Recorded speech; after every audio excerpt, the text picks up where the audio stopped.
Hi everyone, it's really been a while. I don't want to turn into one of those people that just starts every video with an apology for being away, and I don't know how consistently I'm going to be able to film going forward, but just so you all know, if you're still watching, I am still reading books, and I still have thoughts, and I am still planning to keep making videos. It's just been a really crazy year. We actually moved about 4 months ago. I don't know if you can tell from the shot because it's the same bookshelves, but this is a completely different space. We're in a new house. And some of you might remember I'm a professional musician. I started this channel at the beginning of the Great Plague. It was a time when I really didn't have a lot going on, and thankfully things are a lot busier now, but I still do really enjoy doing this. So I am hoping to be able to film more consistently going forward. So I have still actually been reading quite a lot this year, but my reading has looked kind of different than it did for the past 2 years. One of the things that I did sort of in late spring through up until a few weeks ago is I did a reread of the entire Vorkosigan Saga by Lois McMaster Bujold.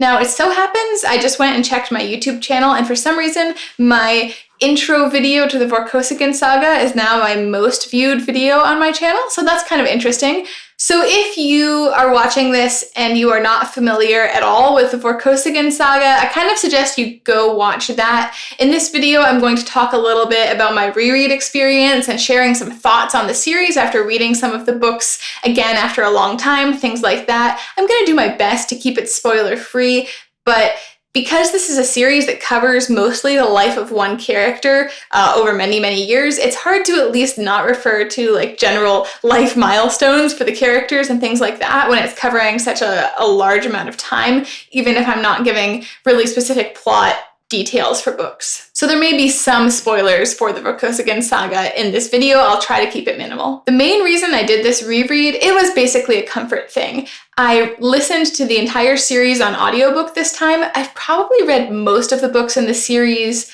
like 4 or 5 times, but there are a few that I had only read once, and there was one, the most recent one, that I had never read before. I had listened to some of it on audiobook before, and in general, I really do enjoy Grover Gardner's narration. He is kind of the voice of the series for me, but I've definitely read the series a lot more times than I've listened to it, so that was kind of interesting. The other thing that I did that was really weird, but I just decided to do it to be different, I guess, I did the series in reverse chronological order, which is obviously not a thing you should do unless it's a series you are very familiar with. It kind of started because I read the most recently released book, Gentleman Joel and the Red Queen, which almost feels like an epilogue to the entire series. That's the one book I hadn't read before because honestly, I just didn't feel ready for it because of what it's about. And after I read that, I just kind of felt like maybe I'll just go backwards through the whole series, especially because most of the books that I was less familiar with, it was the last few. I wasn't totally insane with this. I kind of listened in arcs, so I was going in reverse chronological order, but there are some books in this series where there are 2 or 3 books that you kind of have to listen to together. And when that happened, for example, with Komar and a Civil Campaign, which is kind of the arc with Miles and Ekaterin, I listened to Komar and then I listened to a Civil Campaign. Same thing with Brothers in Arms and Mirror Dance. It would have just been too weird when there's kind of a continuation of one plot. I didn't split that up. That would have been weird. I also listened to Shards of Honor and then Barrayar. So basically, the very first book I listened to with this whole reread was Gentleman Joel and the Red Queen, and the last one I listened to was Barrayar. In this reread, I didn't listen to Falling Free, which is a book set several hundred years before the main series and is only kind of tangentially related. I've read it a few times before, I just didn't really feel like it. So basically, as I said, it was a comfort reread. I was going through not like a rough time this summer, but it was a very, very stressful time. We moved, and then there was just a lot of really big professional things that were happening, mostly good things, but just very high stress. And so listening to audiobooks of what's pretty much my favorite series ever was really, really comforting. It's a long time since I've felt as much like rereading things as I have this year, and that's again just a sign of probably how stressed I've been. I've always been a big rereader. Like I said, I had already read most of the books in this series 4 or 5 times. A lot of that is because in college, when I was kind of broke, I would go to my Kindle and just read things over and over again. There was not such a good way to check ebooks out of the library back then. And I've always just been a big rereader anyway. Like, you know, the way some little kids want to watch their favorite movie over and over and over and over again. I actually did that with books when I was little. When I was, say age 6 through 8, I would just read a book over and over and over and over again, which is probably kind of strange, but that's what I did. This is probably my first time doing a reread of the whole series like this. I've often picked and chosen.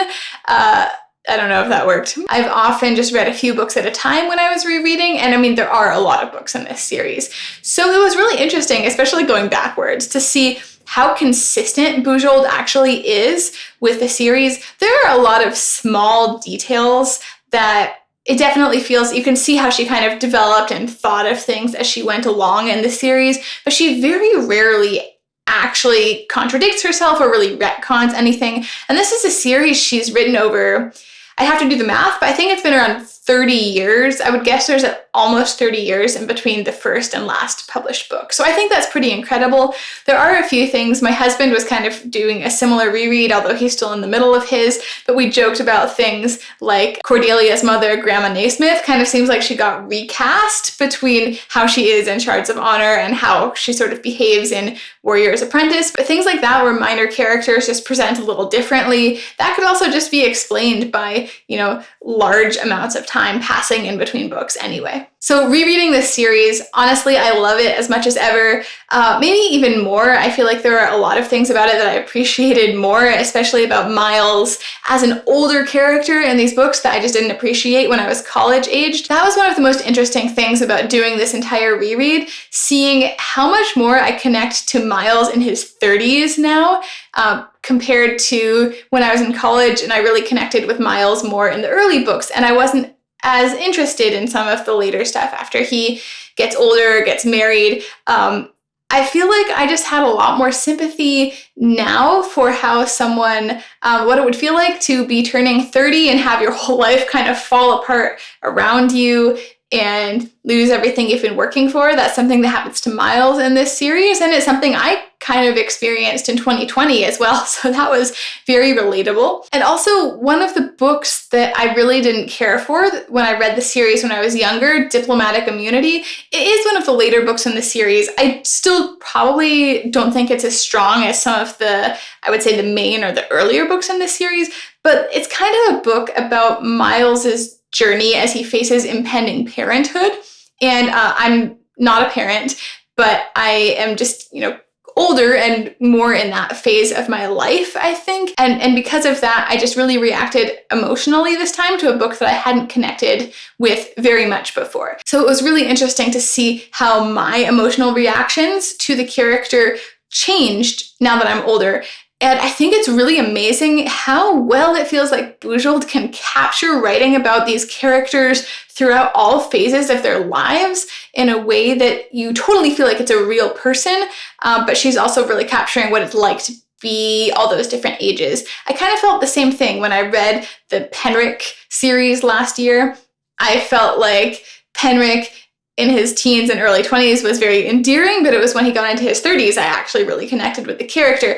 But he felt like a consistent person throughout the whole series, and Miles is very much like that. It's really interesting how you can see him grow and mature, and all the things that you love about him are there at age 18, but he really does turn into much more of a complete person in his 30s.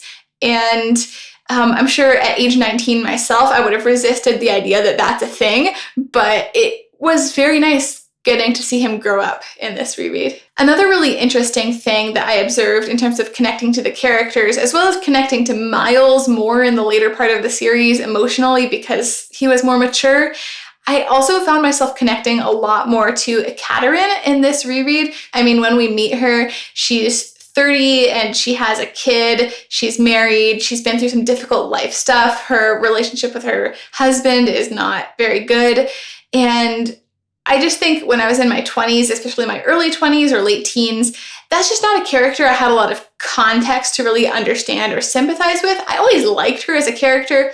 I was always happy when she and Miles eventually got together. It's a really good love story, but her as a person felt very removed from where I was at in my life. And now that I'm older, I'm married, I've been around a lot more people that have gone through difficult things and even similar situations as well. It was just a lot easier to understand who she was as a person and to appreciate the inner strength that actually I think is kind of what one of the things that Miles sees in her, but I kind of underappreciated her also when I was younger. So it was nice getting to really appreciate her as a character. And I also read for the first time the novella Flowers of Vashnoy, which I think is either completely or mostly from her point of view and about some of the things that she's doing after she gets married. So I really enjoyed that one as well. Now, I still think my opinions on the best books in the series haven't really changed. To me, the strongest books and the strongest arc is Memory, Komar, and the Civil Campaign. I've always thought that since the first time I read the series. I still think that's true. I think it's hard to say best books in a series because everyone's going to have their favorites, but I think in terms of structure, themes, writing, I think those ones are really at the heart of the series and to me the best ones. That being said, there aren't very many weak books in this series. I'll talk a little bit more about the ones that I had read fewer times going into this reread. I think I had only read Mirror Dance once, and rereading it, I kind of see why. There are some kind of disturbing things in that one. It's also has some of the least amounts of Miles' point of view compared to all of the Miles books.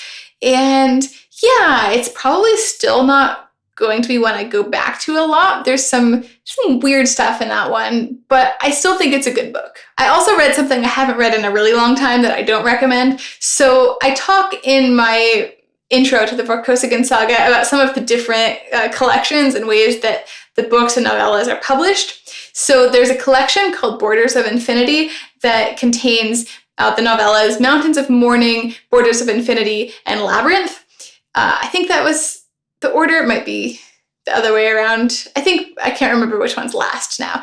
Anyway, it's 3 novellas packaged together with a frame story, and you can get all of those novellas in other omnibus editions of the book as well. So the Mountains of Mourning novella, which is really great novella, by the way, that's in the Young Miles collection. I think Borders of Infinity is at the beginning of Miles Errant, and Labyrinth, it isn't an omnibus. I think it's an omnibus I don't own. But anyway, so you can get all of these novellas in different places. But the reason they were packaged like this is I think it was a year where there was no new Vorkosigan book to publish, and it was probably the late 80s, early 90s, and the publisher just repackaged these works of short fiction and sort of tried to make it look like a novel. And because of that, there's a frame story that is, well, it does what a frame story does. It's at the beginning, and then these little interludes in between each novella. It's incredibly forced. It's not very well written. It's probably like one of the worst things by Bujold I've ever read, and it's just kind of awkward. So because I was listening on audiobook and I was able to listen to that version of it for free with those 3 novellas, I just did it like that, and it was kind of funny, and I remembered how confused I was when I checked that novella collection out from the library the first time. And yeah, so it's not a novel. Don't do it. You can get all those novellas somewhere else, but it was kind of funny to reread it. I think I already mentioned that Mountains of Mourning is an incredible novella. I read some stuff about it, that it was a novella that Bujold wrote because she was trying to convince the publisher that it should be sort of the Miles Vorkosigan series and not the Admiral Miles Naismith series. Basically, she was trying to show his connection to Barrayar and his roots on Barrayar and how that's really important to him, and that it wasn't just a series of galactic adventure, which I think was very successful. Borders of Infinity is a novella I think I appreciated a lot more this time than I had in the past, and Labyrinth is also kind of questionable. I might talk about that more at some other time. Basically, I just think it doesn't quite work as a story. This was only my second time reading it, and I'm probably fine. I will probably not reread it again in the future. So other than Mirror Dance, I think the only books in this series I had read just one time were Diplomatic Immunity, which I talked about, and Cryoburn, which I think was the last Miles book, like the last book focusing on Miles that was published, and it just kind of feels like one too many, to be honest. I still completely enjoyed it because I always do. The way Bujold writes, you always just kind of enjoy getting to come back and spend time with characters.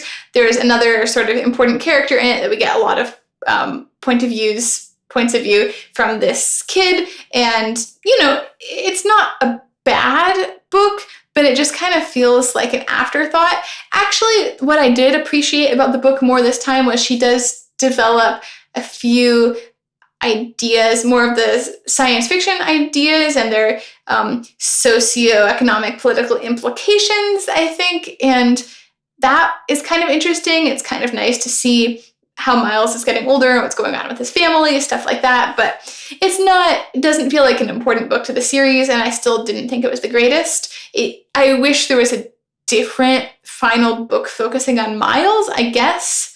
Maybe it would have been better to either end with diplomatic immunity, or, you know, maybe she'll have more ideas for what to do with him in the future. And then there's the book that I had never read, even though it came out several years ago at this point. And that is Gentleman Joel and the Red Queen.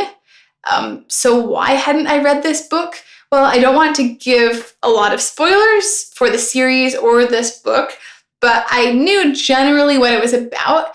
And basically, it's one of those books where when you read it, it's like that moment where you have to see your parents as like people and not parents, and it was just an experience that I didn't want to have. I know that sounds really weird, but first of all, it was a book in which a beloved character has passed away and other characters are dealing with that, and I didn't really want to do that. And it also sort of sheds a different lens on a romance which first appears in Shards of Honor that really, I don't like love stories and romantic books that much, but it was the romance between these two characters. It's one of my favorite love stories of all time. And it gets developed in this book in a way that's kind of different. Maybe it's more real. It took a long time for me to feel ready for this book, and actually reading it, I was completely fine, so I'm glad I waited like 5 years or whatever it was for me to get over myself about it. I quite enjoyed it. The character it focuses on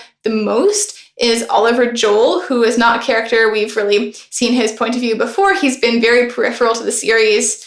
We kind of learn a lot more about him in this book. I liked him a lot. I thought his journey and growth, again, it's of a man, I think he's in his, I don't know if he turns 50 in this book. I'm forgetting the age, but definitely older, a lot older than I am now. This whole book is a story about people who are closer to the end of their life than the beginning, or at least who are facing very significant decisions about how they want to spend the rest of their lives in ways that maybe are a lot different than what they did with their careers or their lives in the first part. That's definitely something that I don't quite relate to at this point. Like, these are characters that are maybe more the age of my parents than me, but I do feel like I was probably at a better place to understand where the characters were at than I would have been a few years ago. I was a little less upset about some of the premise of the book, and I felt pretty okay with it. The glimpse of Miles that we do get in this book is actually pretty great. You get to see him from his mom's point of view after many, many years, which is kind of funny. The biggest complaint that I saw about this book in reviews, first of all, that nothing really happens, which Bujold has kind of gone more and more towards writing stories and books in which not all that much happens sometimes, and I'm kind of fine with it. It plays into that comfort element. It's all like internal, it's all internal character stuff. I can really enjoy books like that, so that's fine. Also, some people complained that Cordelia basically has no character arc, no growth, and is basically perfect in the entire book. Now, for me, I kind of think that's true. Like, it's a valid criticism. I also think this book was not about Cordelia growing and changing. It's a book about Joel growing and changing, but we do get a lot of Cordelia point of view. So I think that's a valid criticism, that Cordelia should have had a little more growth. On the other hand, with her in this book, she's just definitely at a point where she gives no more cramps. You know, she's older, she's ready to just do what she wants and not worry about anyone else. And that's totally fine. I still think I would have rather had her point of view in this book than not. So like I said, I think that's a valid criticism of this book. it didn't bother me too much, but it's there. It was actually really interesting starting my entire reread with Gentleman Joel and the Red Queen and then ending with Barrayar, because even though a lot of the things that get revealed in Gentleman Joel feel kind of out of nowhere or kind of weird, when you actually look at who Cordelia is as a character, what she wanted in Shards of Honor and Barrayar, who she is, it actually felt really consistent to me. And that kind of goes back to what I said about how Bujold can write these arcs where characters stay sort of internally consistent while growing and changing throughout their entire lives. And she's writing this over decades. I think that's really cool, and that's probably why she's one of my favorite writers. Overall, these books have aged quite well. There are a few weird things, or things that probably would have been quite progressive in the 80s that now seem just a little dated in the way she talks about things or refers to things. I think that's inevitable. Overall, I think she was coming to it from a very good place, and I feel pretty comfortable still reading and recommending these books, despite there being a few small awkwardnesses. I'm assuming that if you're still watching, you are familiar with the Vorkosigan Saga and have read some or all of these books, but if you haven't, definitely recommend the series, and you might want to check out my Vorkosigan Saga intro video, which I will link to down in the description if you want to learn where to start with this series and a little bit more about it, because I think there are a lot of books and they were written out of chronological order, and I know it can be a little bit overwhelming. But this is a series that I think is totally worth the journey. It's rare these days to find a series where the individual books are this self-contained, with the exception of a few arcs, but you just also get to have a really great experience when you read the whole thing.